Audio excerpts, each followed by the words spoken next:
Sharon saved her supply chain from cyber risk and ended the office goat debate. Here now is Kit Conklin. Knows a lot about China. He's the Senior Vice President of Risk and Compliance at the firm Exiger. Welcome back, Kit. It's good to see you. Good to see you.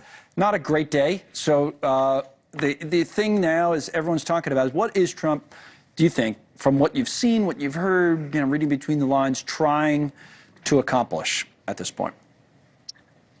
I think the reshoring of critical industries into the United States is the underlying goal. And he's doing that through tariffs on allies and enemies alike, right? And so we see the 25% on Canada taking on and off. We see the 10% plus 10% on China. The ultimate goal for all of this is reshoring those critical industries.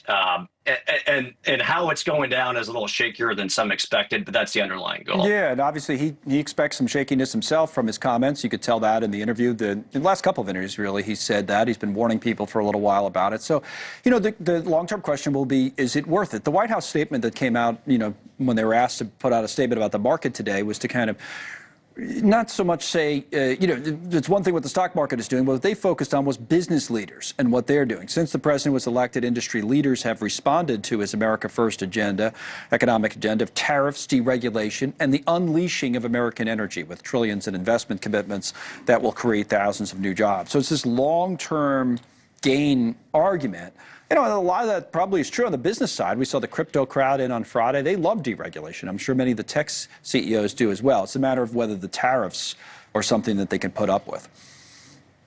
Yeah, that's right. And I would also point out that, for example, China, they don't have as much running room as the United States does economically with respect to the trade war.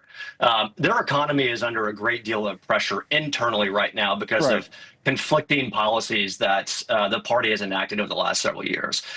And so the threat of tariffs does pose a significant risk to the Chinese economy. It certainly is going to be bumpy for the United States. But what we're seeing is some of that threats of tariffs on semiconductors, for example, lead to significant investments from TSMC and others to rebuild chip fabs here in the United States. If that's the ultimate goal, which I think it is, then you're starting to see some policy success. Okay, so that, it's worse for them than it is for us.